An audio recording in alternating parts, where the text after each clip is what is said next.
Hi everyone, it's Niamh here and welcome to my art journaling channel. Today we're actually going to be doing some card making and playing with the new Ranger Pearl inks. So I really love using alcohol inks, but I sometimes struggle with them. However, these ones worked beautifully. These are the new Pearl inks from Ranger, and they're just the most magnificent colours. And I don't know what it is about the makeup of them. I think it's more because they're a little bit translucent with that shimmer in them. They just seem to spread out as soon as you put them on the page. So I'm just starting off. One thing you do need to know about them is they do have a level of pearlescence in them, and you need to shake it up really well as you go. So make sure you shake it up and make it's all mixed up. I did shake them up before I started, but you can see me as I get them out just shaking them up.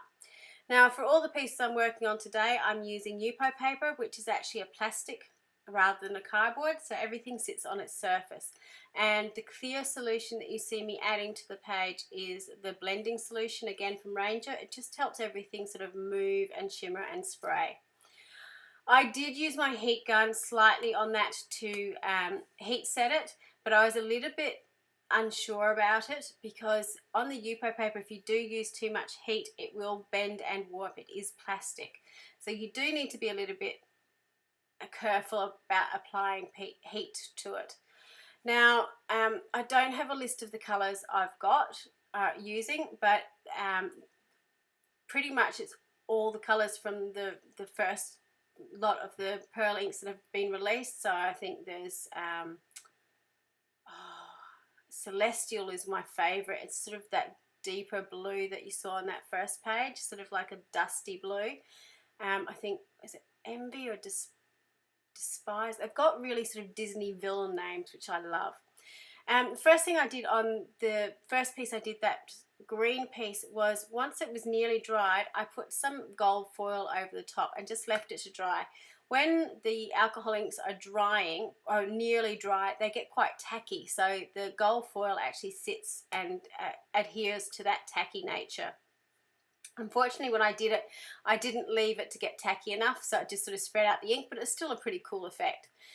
Now, the great thing about Yupo paper or alcohol inks in general is because they do have a translucence to them, you can continue to build over layers and layers and layers. If you really hate something, you can get your distress blending solution, and wipe it off your page.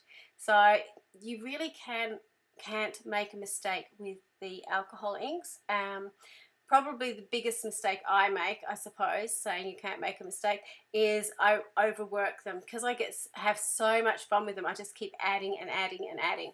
So remember your color theory as you do it. Obviously, try and work in your similar colors and to avoid making brown. While it will layer, if they're wet and you're dropping stuff into it, obviously they will mix together somewhat. So just be aware of that.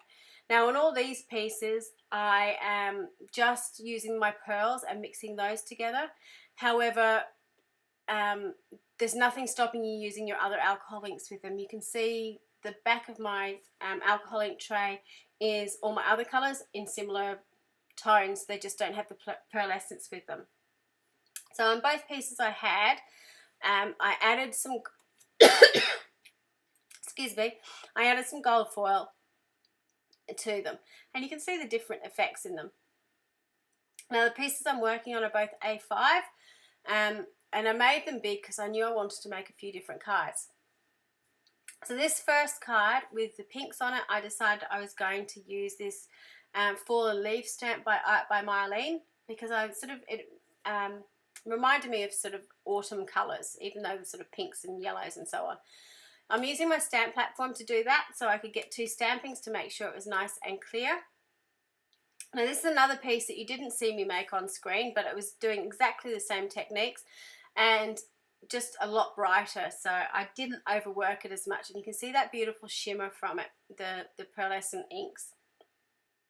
So I'm using another Art by Mylene abstract flower and stamping over the top with this one, and then just moving it around in my stamp press just to make sure I've got the best best impression possible. Now, I would usually just stamp this out, but because I was stamping on Yupo, I just want to make sure that if it didn't stamp out perfectly, I could stamp it again and get a really good impression. So I was just being extra cautious to make sure that I was getting the best impression I possibly could. This large background stamp is from Carabelle Studios, and it's a great one just for a background piece to have. And because I loved that background with the greens and the blues in it, I just wanted something over the top that would kind of tie it all together but not take away from the fabulous colors in the background. So when I finished and put away all my stamps, and you can see my desk is a little bit grubby, to clean off your desk after you've been using alcohol inks, just use some hand sanitizer, alcohol-based hand sanitizer, and that will wipe everything away really well. So now I'm just chopping down my pieces for my card. So this is a tall A5 card, and I've cut up that background piece with a gap in between so I can put a sentiment. So all the cards that I'm making are on a white background. I've got a big stash of white card and craft card. I think I end up using some craft card as well. And I just, see how everything fits together. Excuse me. I've been doing lots of voiceovers today, so my voice is running out. So this one, the next two pieces, I've got some square cards, about a 5x5 card, and I'm just cutting them down so they fit on this. Now, you can see all my excess that I'm cutting off there. Keep an eye on that because I'm going to make a card for my excess pieces, and it ends up being my favourite card out of all the ones I create today. So once I've finished, this is another piece that I created off camera, and this card is really, really simple because it's just the alcohol ink background. So it's using the same colour palette as the one you saw me do on screen. It's just, done at a different time, so I've got a slightly different pattern. The other difference with this piece is the thickness of the Yupo paper I was using. The pieces I created on screen, I used Yupo paper from Ranger Ink. The paper on this piece that I'm doing was from Darkroom Doors, and it's a lot thinner. I just wanted to play around with some different Yupos to see if I got some different effects. In the long run, it really didn't make any difference to my pieces. So again, because I'm gluing on Yupo paper, I wasn't 100% sure how it would go with regular adhesives, so I just broke out my Xyron sticker machine, this is the big one. I'm not sure if you can get the big ones like this anymore. If you can, they're amazing. I would highly recommend them. If you're a teacher, I would definitely recommend them because they're fabulous for doing lots of teaching stuff. And you can see me feeding through here all my excess pieces that I cut off. So I'm just gone through, and it gets a coating over the top that just peels off, and the back is got adhesive on the back, so it just sticks down really easily. You just peel it off and stick it down, and it's done. You don't need to worry about anything else. So check out, I'm sure on Amazon or somewhere you can get some Xyron machines. If you don't have one, well worth the investment. I've had mine for nearly 20 years now, and it's still going strong. So with cutting out all my pieces, I had a fair idea of how I wanted them to go together on my page, and I'm just gluing them down now onto my cards the way I want them. With this piece, I was really struggling to work out how I wanted to put my sentiment in the middle and how it was going to go in. So I found one off a Tim Holtz set of stamps, which I decided to use. Now, I actually wish I ended up doing this in one of my other cards. I do wish I'd put this in the stamp positioner or the stamp platform, because I had some ideas about changing the colour up. In the end, I'm really glad I just went with the blue with this. But in my favourite card, which you'll see coming up shortly, I changed the colours up, and I wish I'd sort of done that with that card as well. This is the jigsaw card, the odd shaped pieces. As I did this, I forgot to actually trim it down. You need to trim your piece down about 5 mils from the size you actually want it to be, just so you can leave the gaps in between.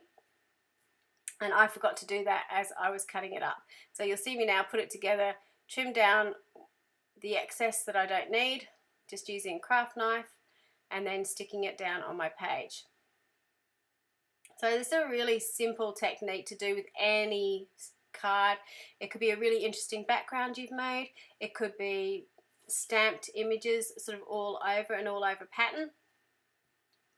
But just by cutting it up into a random shape, you can make something really interesting. The other thing I really like about this card is I struggle with straight edges. I really like having a torn edge on something. So I like the fact that 3 of those edges are straight and then it's got the torn bit at the bottom, just to make it look not rustic, but a little bit more handmade, I suppose. So this is me now looking at all my scrap pieces and thinking, oh, what am I going to do with these? So I end up cutting them into strips of different widths and sizes. And what I'm going to do is just put them together in a really random, haphazard way. For those of you who have been doing card making for a long, long time, may remember this technique. It's called Baly, and quilt makers would know that technique as well. Now this is a really simplified version because it's just using strips. I know with the proper I think it's called Baly technique, you actually take these strips and then cut them up again and rearrange them, so you get sort of a really cool geometric pattern. But I was really pleased with how this works, just with the difference in colours. And you can see I'm not putting any colours together. I've got some bits of stamped images, some bits just of plain, all mixed up together as I'm putting them down on my sheet. And you can do this with any pieces. This works really well with scrapbooking page excess. If you've got any bits and pieces hanging around that you need to use up or you just can't bear to throw out, this is a really cool technique to do with that as well. And having something that will put glue across all of it really helps turning it into that sort of sticker beforehand. So you can see me using all my tiny little bits and matching them up together. And then I'm just going to trim it all down, trying really hard not to reuse my scraps and actually throw some stuff away. You know, I would quite happily probably keep those little bits, but I chose to be really sensible and just go, no, you're probably not going to use those bits. It's okay, you've done a pretty good job of recycling what you've got. So once I've cut it all down, I stick it onto my card. And again, this is one of the tall cards, just put horizontally. So I think it's an A5 card. I'm just using double-sided tape to glue it down because I've already stuck it onto some cardboard. So I found, particularly with the pearls, that on the stark white they just really pop and you get those beautiful colours. So this is again the Tim Holtz Sentiments sheet with lots of different sort of positive words on it. So I decided to put it into my stamp press, and I'm going to stamp it out a few different times. Now, if I'd actually thought about this before I did it, I could have done this all in one, but I didn't. So what I'm doing is just the square parts of this stamp, I'm stamping out in different colours, so the art and the mistake, and then I'm stamping out in black. And then I'll just get my craft knife for a pair of scissors and cut out those pieces and sort of insert them in over the top. I'm cutting out the black sentiment in a strip, so that will sit over the top of my entire card, and just again make this really pop. So just putting some glue down on top of the art and then on top of the mistake and adding it in. You can see already that just makes that really pop and make it really interesting, and it ties in beautifully with the colours. So that's using the new Tim Holtz archival minis in those really bright colours. So I think it's Mermaid Lagoon and Picked Raspberry, and they just beautifully echo the colours in the pearls that you see as well. So here's a close-up so you can actually see that pearlescent shimmer on the cards. And if you do have an opportunity to go into a shop where you can see these in person and see the colours in person, I encourage you to do that, because what you can see on screen with sort of reflections doesn't really give you the true beauty of these fabulous products. So if you haven't used alcohol inks before, I hope this will inspire you to do that. They're a great product to use, really fun to use, and you can do amazing things. Thank you so much for watching, and until next time, bye for now.